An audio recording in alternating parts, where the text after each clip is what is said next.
the meeting is being recorded, and subject to the recording being of suitable quality, will be made available on the Council's YouTube channel via a link on the Council's website.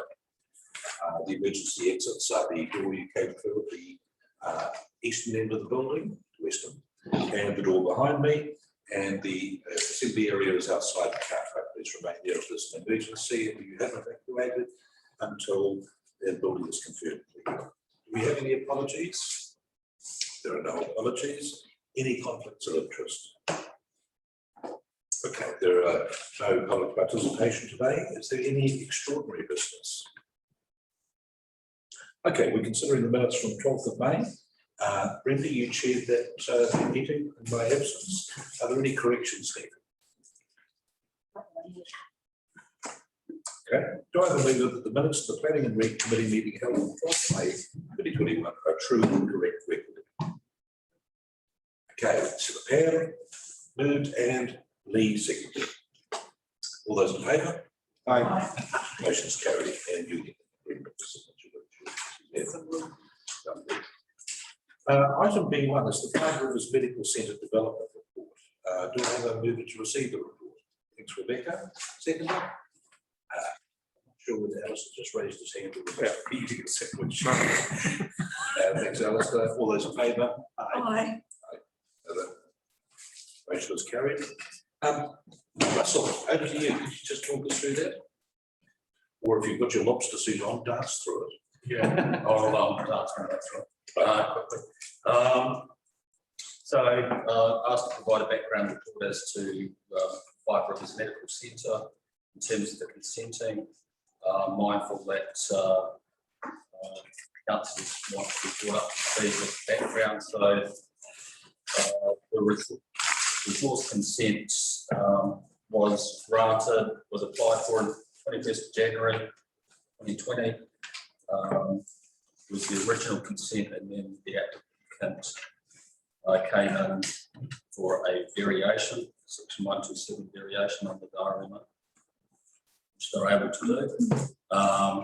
Noting that just within the discussion component, under discussion, there is mention of that the footpath from State Highway 2 was condition 10 of the original resource consent. It was put in place as condition 10 in terms of to address parking shortfall and to provide for walking to the site. After the granting of the original consent, the applicant, as they can, seek a variation.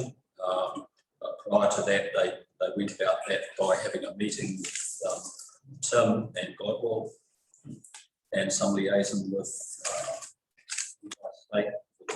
stakeholders, including the school and the Transport Agency. And then that was followed up by section 127 application to whereby the need for the footpath no longer remained because they had provided an increased number of car parks on site and were responded to points raised at the discussion meeting that was held on December the 8th, and that was followed up by the section 127 change of consent variation, which was granted.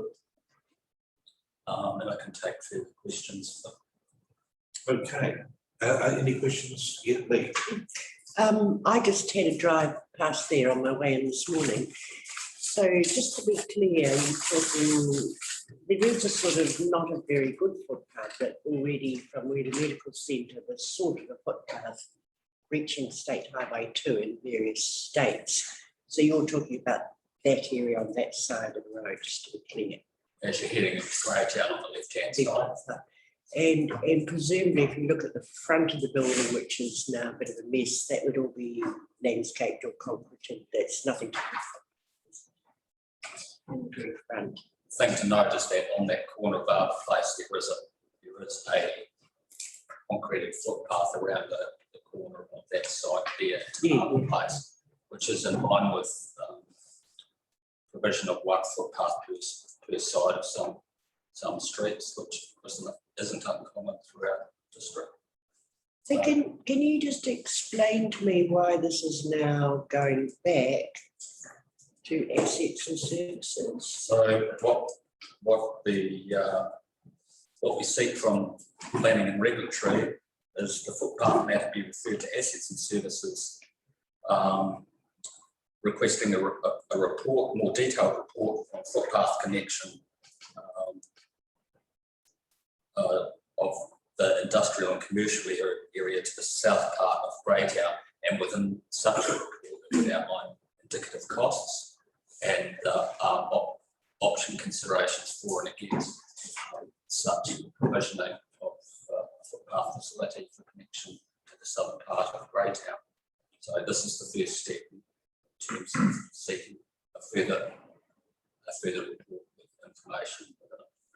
So I guess I think it's probably, having had the assets and services meeting this morning, it's a bit of a shame that it's come, because that creates further delays, doesn't it? This is the main issue here is I have plans to connect the rest of Greytown to the industrial centre.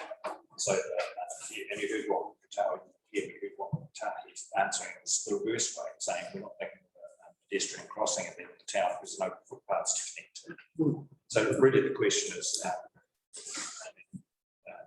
so the reason we're putting it in public arena is because there will be a whole lot of people saying, why isn't there a footpath to connecting Greytown to the medical centre? But actually you can't just go to the medical centre, it's got to be the whole industrial area.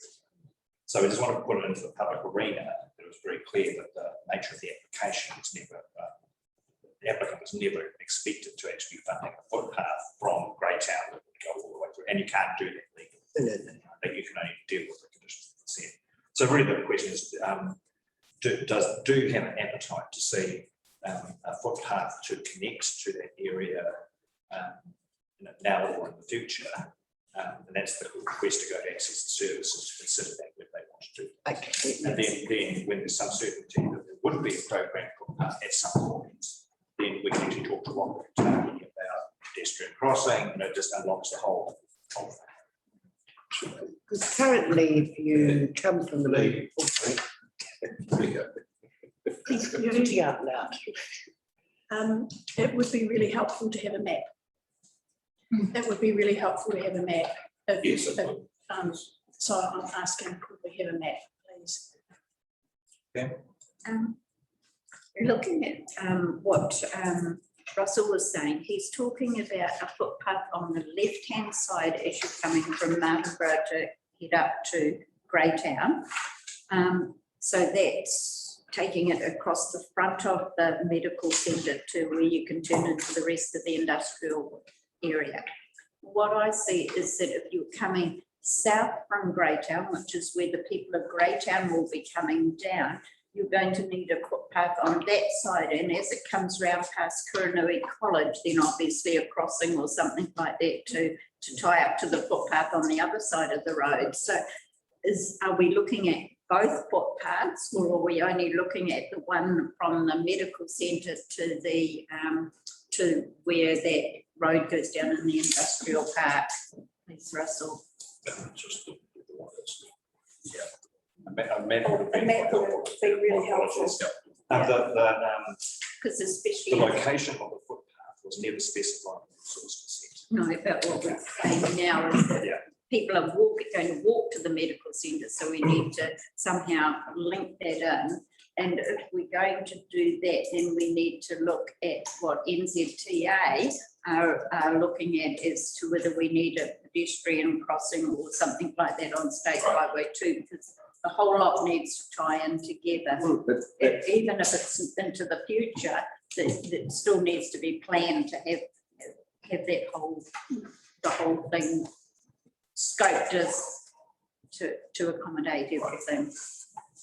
Brenda, you have a question?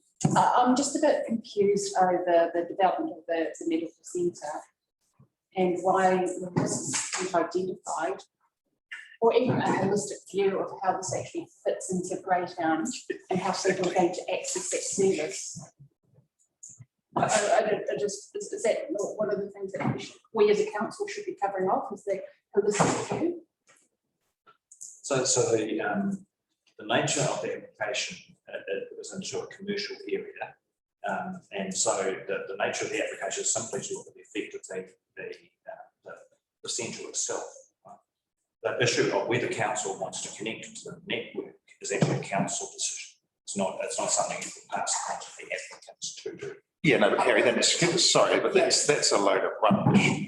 This is a medical centre. We know that there are going to be people going by vehicle. We know that people are going to go on mobility scooters. We know that people are going to walk. And at planning stage, however long ago the consent went in, surely our plan department would actually think about this and go, how do we connect a major infrastructure project, albeit in a commercial zone, to the rest of town? And now we're at this stage, now we're going to have a medical centre where it's not going to be connected to town except for driving. Now that's just a really bad plan. So clarification, backing up what the CEO just said, there is the difference between the requirements under a resource management, resource consent application, and those of strategic asset provisioning for pedestrianisation within an area. Yeah, but and on the topic of planners have to be mindful of not imposing conditions which are ultra vires and therefore invalid within a private resource. I'm not talking about putting the condition on to the developer. What I'm talking about, and so was Brenda, about how is this development being linked to the community? And clearly it's not. And surely our plans department should have thought about this. Shouldn't it? I've sort of been abreast of this, having dealt with Bob Francis and Shane McManaman, and up to the point of the planning department removing that consent. I think, if I may be correct, that up until that point it was felt that it was the developer's responsibility because it was part of the consenting conditions. Then that was removed, and then it became an issue of connectivity. Brought together and sorted. And it certainly has been discussed and raised, and now it's coming through to a plan. So the timeline is not quite that long that you might be pointing the finger at. Yes, it probably should have come to us a month or two ago, but it is what it is. We're now looking at it. Okay, then, sorry, can I just finish this? Can we just finish this train of thought? Sorry. But, sorry, no, you go. you go. Can I propose a motion that we accept the report and that we change recommendation to that when we send the footpath matter to assets and services, that there is a plan or map attached to that indicating where the footpaths are likely to be and how they connect with existing footpaths. Or Right. Yes, and maybe we don't refer to it as just a footpath, and access issues accompanied with a detailed plan. Yes. Could I make a comment? As we landed? Could I make a comment on Rebecca? I agree with what you're saying. My concern is though that if it goes to assets and services and then it's got to go to council, then we're going to be the thing's going to be open and running before we get done. So can I suggest we bypass the assets and services, go straight to council to get approval to do this, and then assets and services can oversee it. Well, Sorry? You've got to wait 8 weeks for another assets and We've services. got 8 weeks. 8 weeks. Because there's a funding implication here, and assets and services can't approve funding.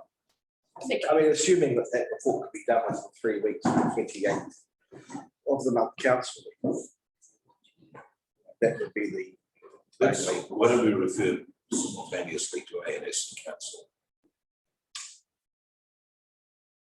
What would we achieve by doing that though? Because we have to make a decision on planned expenditure, don't we? So, Or whether or not and whether there's or not funding for funding different for- reserves. yeah. I mean, that's the key issue. It's the same budget expenditure. So that's why I want to make sure that you guys are very clear. Because I mean, the nature of the application here, it's not a great out medical centre. No, it's No, not. it's not. And so as envisaged, it never contemplated in its application that there would be people walking to and from. It applied for a medical, say this is what the nature of the application was in the sense of knowing that on the outskirts of town, knowing there was no path access, etc. So that's the nature of the application. I'm not questioning the application itself. So your motion is really to bring forward, Bring forward do you want to council. consider unbudgeted expenditure to actually deal with that? That's the decision you need to make with all the information in front of you, what that would actually cost and what the opportunity cost is in front of that versus other footpath work that was planned. Hence the need for a report. That's Yeah. right. Yeah. Yeah, Brenda, Just as I'm still trying to get my head around the fact that it's a council, we're allowing a building to go up. And we just look at the building and nothing else. I think I'm that's, Can't consider that that's an issue. I think I addressed that in my comments. But how many more times are we going to go through this where we don't think? I would challenge that in as much as it was certainly considered by the planners because it was actually a condition of the consent. which was then removed. Originally. okay. But in the interest of time, are we happy to stay with Rebecca's amended motion that footpath and access matters along with a plan be referred to assets and services, or do we want to go to council as well? Council instead. Discuss two councils Just to council. instead. Council. Assuming the report can be done. Okay. So Rebecca, can I phrase your motion as the footpath matter and associated access issues along with detailed plans be referred to council for et cetera, et cetera, et cetera? Yes. That's, you have the motion. Sorry, can I just be clear here? You're not going to get time to get this to the next council meeting. You know, we have to come, we haven't got time. How many weeks? It's a couple of weeks. Couple of weeks. Yeah, we can't pull that together, this report together. Okay, So we go back to the original. Could we, so it goes to assets and services then. Right, Pam? can I rephrase that before this goes to assets and services, that we actually have either a quick meeting on it or a workshop on it to see the plans and see how that is what it's going to look like before we do that recommendation to assets That's and spoken services. down through, Yeah. No, because we could do a workshop in between. assuming there's a report available. But it'll be the same report that's going to go to access to services. Yeah, but people on this committee aren't always on assets and services. Mm, And I think that people on the planning committee Oh, need sorry, to Pam. see that as a workshop in between now and the assets and services thing, so we go from one to the other. I'm not convinced that's helping things along. We need to get that report completed before we can consider. We'll certainly draft it. So Rebecca, Is there anyone here that knows when Five Rivers? November. November. Okay. So that's the first question. Second part is, do we think as a district there is urgency to have a footpath constructed, or that there is urgency or there needs to be a conversation that a footpath or access way will be constructed somewhere around the time that the centre's due to open? I mean, given that the Greytown Medical Centre, which does have footpath access at the moment, will shut down and move into there, then I think there is, there, as an aside, if I mention this, there is a fundraising about to occur, part of which is the provision of an electric vehicle to pick up and drop off. So that may allow us a bit of freeboard before a permanent solution is put in. all right. Can I just make a wee comment? Would it be useful for me to take some photos so you have a better visualisation, walk where the access ways? Would that? It's on Google Maps. So I've got lots of- It's very easy, we will come past there. Because looking at it briefly this morning,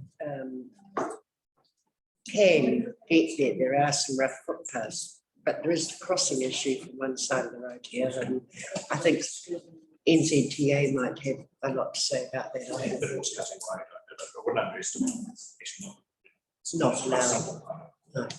I mean, this is it's a situation that we've got to be very careful here that when any developer who put something on into town that doesn't trigger automatically council in to dip into ratepayers' pockets to provide connection. If you take the issue of a medical centre out of the equation, the concept of medical centre, there's been a commercial area there that's been is not connected. It's not connected to town, and it's developed over time. It's a deliberate choice to put it in that location, knowing that there wasn't any footpath connectivity by the application. So you just got to keep that in mind. So just make a comment there. Look, I agree with you, Harry, but a medical centre is something where public access is critical. You know, it's not a panel beater shop. That's where the entire community of Greytown and a large percentage of South Warragul will be going. You know, that is a slightly different. No, I understand. I'm just saying that the applicant, quite mindfully, decided to locate this here, knowing that there was no footpath connectivity. Their model is basically based on the assumption people will drive. Yeah. And hence the number of parks. And it's a regional, you know, so it's district-wide service. It's not just an assumption. Okay, so this could go on forever. We are discussing access issues in and around a medical centre, irrespective of how they were overlooked, if they have been at all in the past. And we'd like this some more detailed planning, possibly a workshop, possibly going to ANS, possibly going to council. Where are we? Rebecca. I'll re-amend my amended recommendation. The first part that I suggested around accepting the report, getting some more detail around where the proposed pavement will be.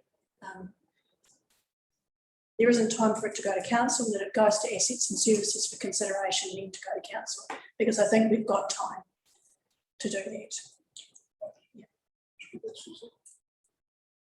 Roughly, yeah, so the footpath matter, and I could probably make that more detailed, and associated access issues along with maps and propose the pavement areas and a detailed plan for development before the access to services for consideration. It would be possible to have an extraordinary ANS meeting when the data is available. Yep. Again, just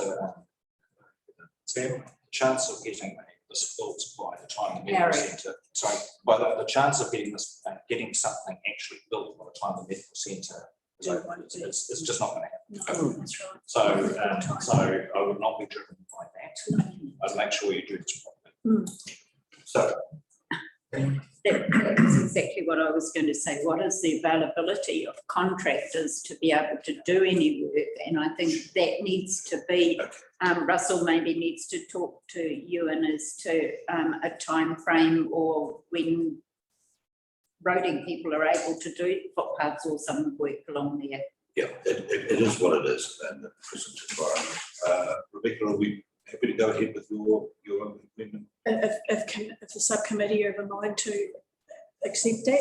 The motion is that the Yes. Because this is totally Greytown unbudgeted. Medical Centre footpath matter and associated And that to me issues is along with maps quite proposed fundamental. pavement development, detailed development before ANS for consideration. Okay, you would so move. Do you have a second? Thanks, Brenda. All those in favour? Aye. Aye. Thank you, carried. Well done, good discussion. Information reports, now C1, Russell, there's a fair bit here, but if you just again bounce slightly through the your report. What team? Oh, So, just major highlights. yeah, I left the proposed legislative change in there in terms that sets what acts will be arising. So better stop you there. May I have a mover to accept the report? Thank you, Pam. Seconded, Brenda. All those in favour? Aye. Carried. Thanks, sorry, Russell. Yeah, I've left the legislative reference to the legislative change across in terms of natural and built environment and strategic planning act, just for councillors' awareness. So within that space, natural and built environments act, there's a draft out for consideration. So mindful of that in terms of legislation going forward. Stuff where a spatial plan, yes, it was good to receive all the 213 submissions, both the in-person presentations and the good discussion with councillors in terms of deliberation topics and consideration points. That needs to be packaged up and investigation points undertaken, such as Kapawai Road area, for example, in Greytown, and come back with any refinements and clarification points to councillors. That may not happen, and I'll put there in a couple of months. Just mindful that Kendall has been away on leave, so I'll be working with her on that, but we'll try and set that up to council as quickly as we can. District plan review, that's an ongoing topic with councillors, Councillor Plummer and Gibson inputting to that. Whole raft of topics there in terms of the district plan, making it more modern and fit for purpose. Alex, was your question? Yeah, can I just quickly thank Alistair and Jeppy for the work they're doing. It's very time consuming. But yeah, thank you very much for taking that on. Alistair, is there anything you want to add at this point on this? Because it's a huge document. I suppose the last meeting we had was last week, yeah. And we talked about rural zones, open spaces, designation, and what's the other one? Financial contributions. And so that was really interesting. So can I come to council for financial contributions for the next meeting? That is something that BOFA have been asked to look at in line with. So actually, I'll give you we need to get approval for that. I'll give you a clarification on that. So there was an officers meeting with BOFA Miscall in terms of senior officers meeting together with office staff. It was clarified through Masterton, Angela, Jane, the strategic planning manager, that capacity to look at development contributions alongside financial contribution approach can be done within the committee. So that's a topic that offer. Okay, So never report at council. Yeah. So to go back and what it was right now the financial contributions for consents, the rates were set nearly 11 years ago. So bear no resemblance to actual costs now, of course.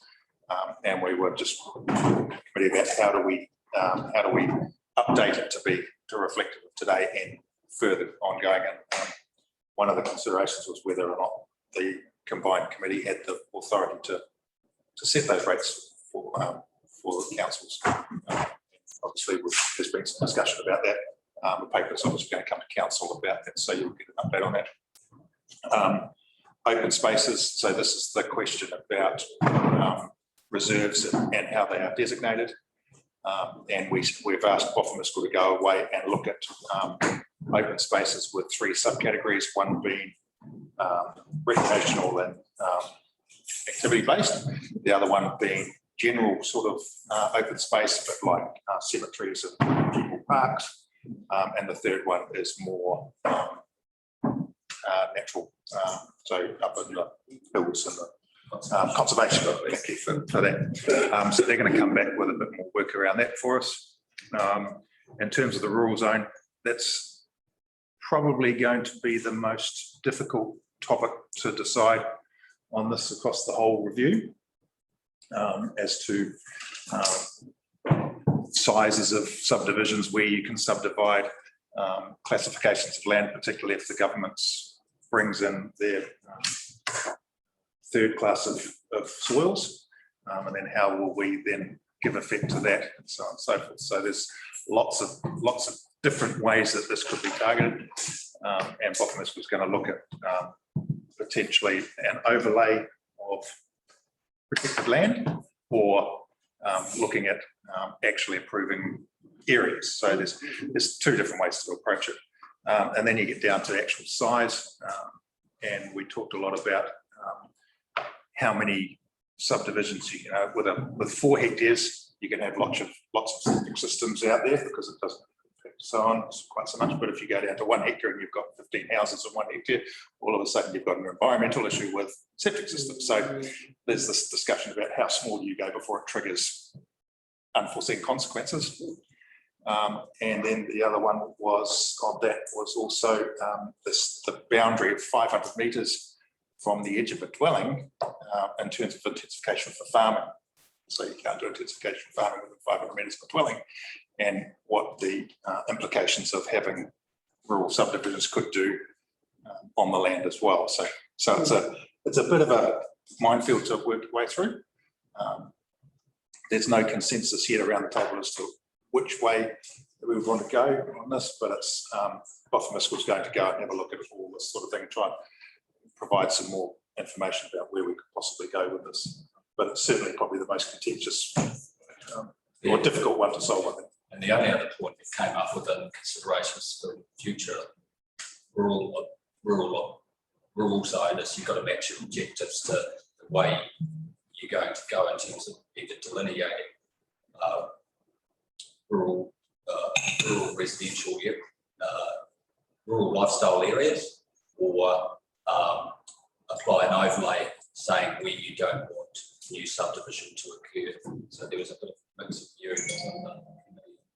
And of course, when you look at where the subdivisions are occurring, they're all sort of on the outskirts of the town, which then brings in the issue of quality of soils as well. So it's not such a big issue when you're further out towards the coast where the soils don't have the same protections. But if you looked at Greytown, for example, heading down the river flats, that's grade 1 and grade 2 soils. All of a sudden you've got that argy-bargy goes on between people who want to develop close to towns, close to transport hubs, and giving effective protecting of soils and so on. So a lot more work to go on that yet.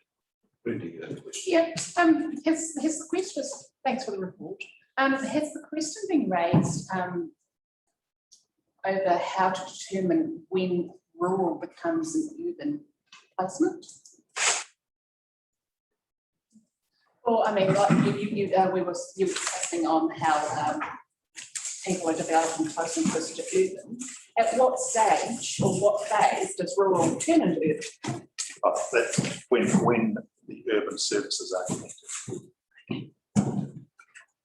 Thanks very much, Alistair. We'll move along with Russell. Yeah, councillors aware that Dark Sky outdoor artificial lighting plan change was adopted, so that's great. Combined council dog pound, just within the report, clarification that we as a council are still pursuing costings through a private provider for container-based cost-effective solution. Right, can we have a bit of elaboration around this?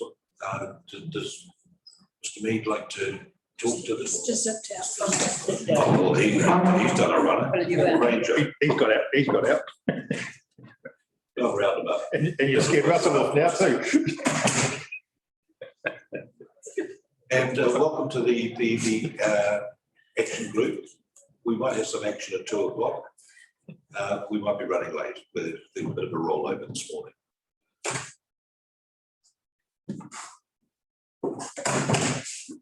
Just before Rick comes Okay, along. you can carry on, Russell. Yeah. So we've given the scope to bring back further costings, and there's current interface happening with a potential provider and costings with several aspects componentry within that, but I'll let Rick give you an update as to the nature of the dialogue that's happened in that space and what's happened most recently. Is this talk here of a shared container space, and then also one at Johnson Street? What's on the table? So we believe Johnson Street could be a workable site. Yeah. Perhaps the scaled down container-based approach could be sited further back on the site in terms of Johnson Street.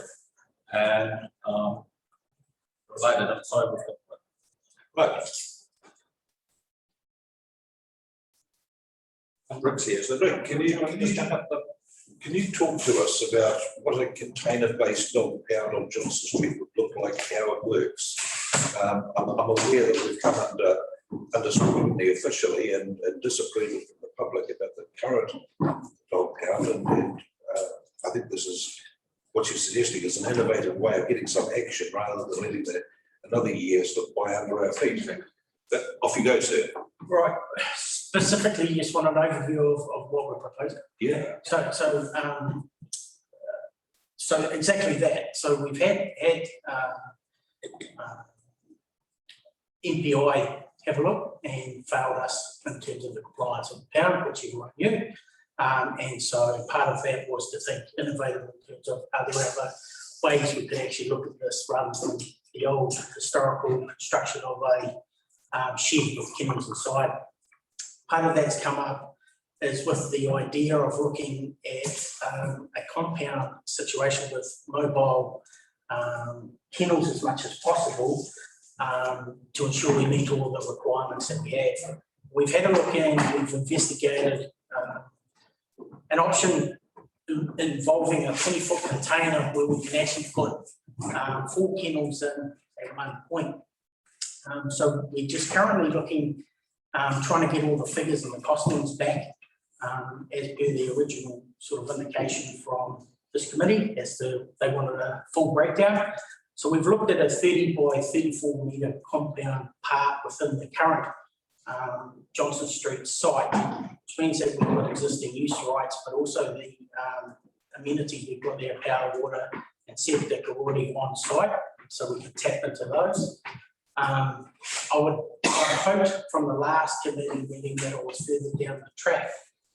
We're finding challenges in regards to getting costings back from various suppliers. It's a moving beast at the moment. Containers worldwide are becoming fairly scarce on the ground. So China and a few of the big players are buying up massive amounts of containers. There's not the steel construction going through, so there's not the availability as there once was because ports are not open, therefore they're not picking up and moving those containers around. So some of the suppliers are struggling to actually guarantee us what we're looking at. Also, there's the intricacies of what we're actually trying to do in terms of constructing it in a way that meets all the health requirements and the welfare requirements, reducing some anomalies that at first sight we thought were quite easy to solve, but have been quite testing in terms of how we thought. So we've reached out in 3 different options, same concept in terms of the container for where the dogs have an inside kennel, but also with a run outside, so they're connected in there. The compound itself also has 2 exercise yards consisting of 8 metres by 15 metres each. So they'll get a very good exercise yard that meets MPI's requirements. The other part of that is we're also constructing in terms of lighting, and as you know, we've also got to meet the dark sky reserve requirements as well. But also we're looking at how and where we're putting things. So we're looking at fencing, so that's 133 square metres. I think we've got a fence in terms of the compound. So we're initially looking at 1 20-foot container to see what, for want of a better word, opportunities we could do to improve. If a miracle happens and I hit this out of the park and get it right the first time, I'll be very impressed. But we may tweak it slightly. And part of another container we'll use as our storage and stuff for as well. So the advent that we need to move at any one point means that our footprint in terms of what we leave behind is very small. So we're mitigating as much as we can of that footprint to be able to make it as mobile as possible, but also ensure that what we get is a nice, compliant and cost-effective facility for what we're wanting. All right. So are you looking at the same time as sharing a facility like this with Carterton, or is that you're just concentrating on Johnson Street? So from the last committee meeting there was a directive to look at the standalone option. Yeah. That hasn't sunk the combined structure that Carterton and South Way may look at. And purely because we're speculating as to costs, and I can't even give you an indication as to if this is the way to go. It's looking very promising. Yeah, without painting yourself into a corner, I think it could be a very viable option. So what are the next steps, Frank? So basically waiting back from the suppliers to give us their indication. Now, some of them, because they're dealing with steel and steel's on the move, the indications are, quote today, that if you wait 6 months, it's going to be 50% higher because of the cost of what they're doing. So they're very conscious of that. But that's it. We've reached out to as many suppliers as we can locally, and those that we couldn't, we've reached out nationally to come back with costings. And we're just awaiting that information to then be able to present to this committee. Great, thank you very much. Any questions for Mr. Mead? Lee? Just got one. Can you just refresh me on the trends for the dog impounded each year annually? Have you got? Yep. So,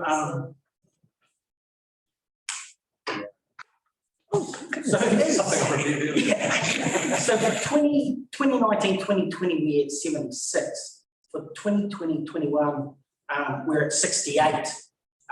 And that's through till June of this year. Surprisingly, in the last couple of months, we had a bit of an increase in terms of our impoundage just because we had found some that were in a rural area that we didn't know about. So we've done something. So, but that seems to be consistent that's about the numbers. However, it looks like the trend is decreasing. And I mentioned it last time, as we're very strong believing that social media, COVID-19 due to people working from home, and our approach to what we're actually doing to impounds to actually talk with the owners as well has seen that, for one of the better word, improvement in the numbers, so we're not impounding as much. Yeah. Thank you so much. It was good to have those up-to-date figures. And for councillors' benefit, that's graphically represented on page 15. Any other questions for Mr. Mead while we're here? Otherwise, we'll move on. Okay, thank you very much, Rick. Thanks, really helpful. Keep up the good work. Good luck. Yeah. Okay. Now, yes, carry on. Just under shared services, an update there in terms of what's happening in parallel realms there. So shared services meeting held on the 28th of June. Activation at the topic of Masterton-based dog count solution. That's between Masterton and Carterton. And that discussion was proposed through Acting CE Blair King for Carterton District. So their costing componentry investigation work will continue. Blair was a bit concerned about the right placement of Dalefield Road as a site for the Carterton site in terms of having staff so close to waste treatment plants. If I could just note from that shared services, they are going to keep us in the loop with their costings from us, just in case they come up with something that's fantastic. Sorry? Is that really an option? We don't know, so they're still going to. While we're waiting for an answer, is this going to slow down? No, That's why we decided to go our own. Ross, that's why we decided to go our own way. And believe me, what Rick's proposing is really innovative. If we pull it off, it'll be something that's first in New Zealand, which I think is good on. Be good. Yeah, absolutely wonderful. I've got a question for Russell. The consent application which has been resubmitted for the quarry crushing plant on the road. Yeah. All right, I'll give you council for all councillors awareness. So that application is currently on hold. That applicant supplied information that came in on the 23rd of April in terms of traffic information, acoustic information as well. We have the ability to seek independent experts' review of the information that comes into us. So that's what's happening. It's happened on traffic aspects and noise mitigation. Acoustic experts around the region of the country are hard to come by, and by the time you get one doing the review assessments, it can take a while. So that's what's held things up there. But Sorry, the traffic aspects, will that include consideration of the fact that this is right on our 5 trails cycle trail route? So that should be a consideration for it in terms of a thorough assessment in terms of the environment. Yeah. So we're hoping to have the acoustic expert review on noise aspects coming in this Friday, but do realise it might pose further questions back to the applicant, which he'll have to respond to with his consultant. Just for councillors' wider awareness, the applicant has provided earth funding in terms of to control spread of noise. So earth funding approach, but depending on what comes back from the independent acoustic expert, the applicant may have further questions to be provided. And the final point is there has been some discussion of removing or not of the crushing component of the use, because it's crushing and storage of aggregate. But depending on how they react to what comes back, just as we watch this space in terms of whether they want to hold on to the crushing component or not. Thank you, Russell. That's great. Now, look, in the interest of time, I'd like to move on fairly quickly. We've got a few more reports to go through, but are there any pressing issues you'd like to Mr. O'Leary to address? Alistair. Just a very quick one, Russell. Are we still getting resource consents processed externally, or are they all building consents? Are they all happening in-house now? Building consents externally, just in terms of, and we're currently training 2 of our officers to be upskilled in that realm, but most of them are going to external consultancies. When is your time frame for running them in-house or in conjunction with Gardaton? Because wasn't that one of the ideas of co-locating with Gardaton, that we can help each other out? That's right, in terms of providing a robust service. Apologies, we've got we've got Sarah Edney here, who's the manager for the building services. I don't know whether you want to make a comment on that, Sarah, in terms of, we haven't heard anything more in terms of when Carterton will be having staff located at the Greytown office, but you are correct in the purpose of the integrated shared services to provide more robustness and supporting each of the councils in terms of delivery. The reason I ask is because we're still getting comment from people putting consents in that have been dealt with externally from our own people. And it's, to me, it's a reputational risk,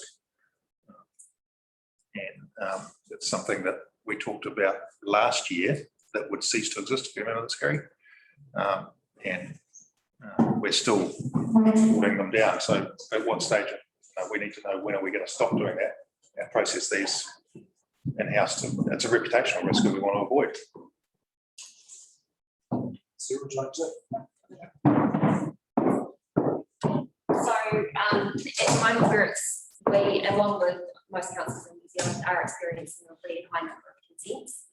So even with the upskilling of the officers in-house, it's going to take probably a couple of good years to really get them to a level where they can be processing a number of consents that we receive. And we're receiving a lot of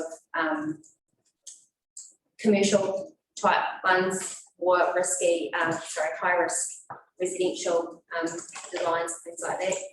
We are using national processing a lot more now for the processing of consents, and I do get a lot of good feedback about them and their processing.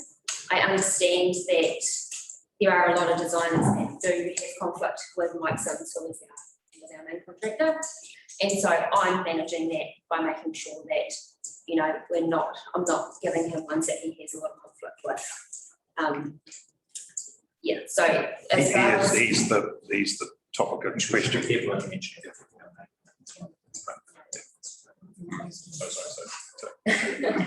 So yes, that's a problem that we're what action. I am managing it. With Carterton, so Carterton have just recently taken on another building officer, which is going to give them capacity to deal with what they've got as well. So I haven't spoken to them about when they're planning on coming in, but we do constantly talk about helping each other.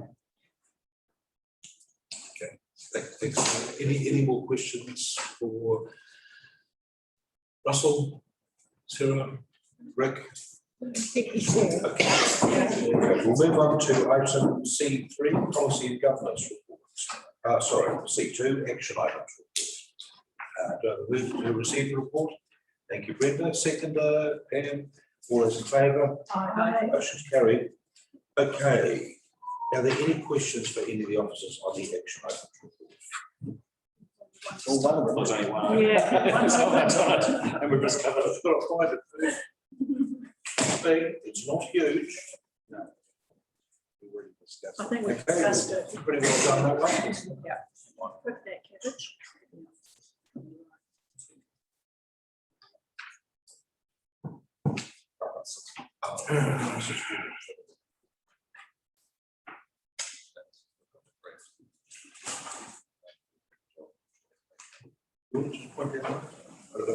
Russell's just got a point he wants to Yeah. clarify on his report. Just on the last meeting, just responded to the point of capturing 2-year trend analysis for the graphs. So it's an easy pictorial of what the state of play is. So it's been updated rather than a 6-month base. Okay, so now we'll move on to item C3, the policy and governance report. Thank you, Ms. Yates. You're on. I will take you very, very quickly through the report. It's mostly an information report just on those 3 policy developments. Firstly, the liquor bylaws review had a workshop with the committee and a number of other key stakeholders to gather evidence and determine really what should be the proposed content of a draft bylaw and some proposals. So the next step is for me to draft the report and the draft bylaw and the statement proposal. Unfortunately, we don't have time to come back to this committee for approval because we need to get the bylaw in place for a big event in November. And so I'll be reporting straight to the next council meeting on that, so everybody would have the opportunity. But it's really not going to come as a surprise to members around the content of the bylaw, given that the evidence that's required is quite high bar for liquor ban areas, so that we would be proposing, at this stage, my views are that we would be proposing not to have any liquor ban areas and to deal with any potential issues through other measures. So questions on the liquor bylaw? Oh, I suppose we should receive the report. Move to receive it. Thank you. I'll do Lee this time, then Brenda. In favour? Aye. And questions for Karen? Okay. Playgrounds. That's where my thinking is at this moment, and I obviously will be firming up that analysis, but I just don't think we simply have the evidence of, the bar is really high and it requires a significant amount of evidence of a real issue that's a result of alcohol misuse. We know there are antisocial issues, behaviour, but they are not at that level and we cannot determine that they are due to alcohol. Sorry, Karen, just, are you looking at merging the Featherston one into the, so we're going to have one, or we're still going to keep Featherston as a separate? We'll have a new bylaw, Yeah. but it won't have any liquor ban areas in it, but what I'm proposing is to put event space, so Coast, for example, will be contained as an event space area that continues to be in the bylaw, so we don't have to keep coming back every year and having that approved. Should there be a should there be an issue with things like playgrounds, skate parks? Can we as a council review those bylaws and implement them? Absolutely, we can always amend and review the bylaw, but I'm proposing to put a mechanism in there to make that slightly easier to be able to do that if subsequently there is enough evidence of a particular area that we want to include. So it's around mechanisms basically. Yes. Thanks, Karen. The next item, smoke-free environments policy, which has been. I declare a conflict of interest.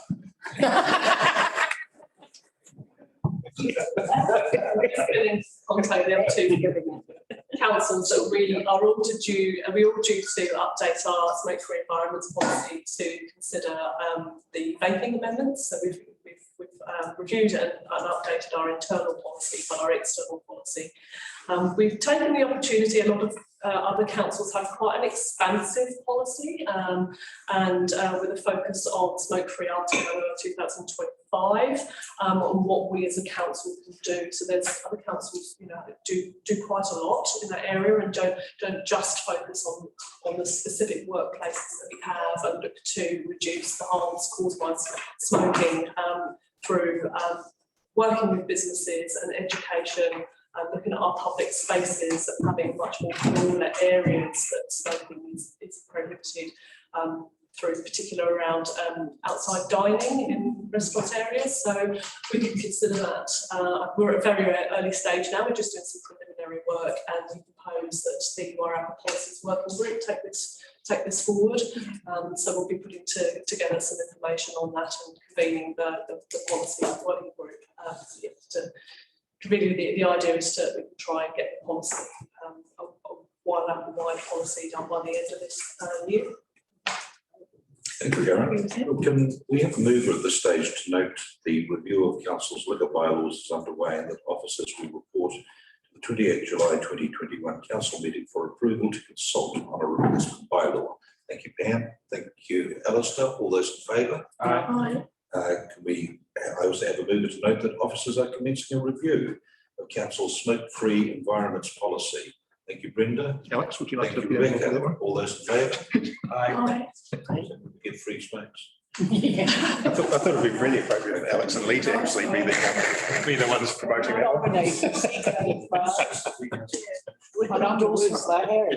Karen, could you now address the component of your report which talks about greenhouse gas emissions? Greenhouse gas emissions is a response to a question from Councillor around why there wasn't a huge increase in the parks and reserves emissions, and Melanie's provided the following information. I've spoken to Bryce as well, and he's provided some of the potential reasons for those increases, particularly around fuel consumption.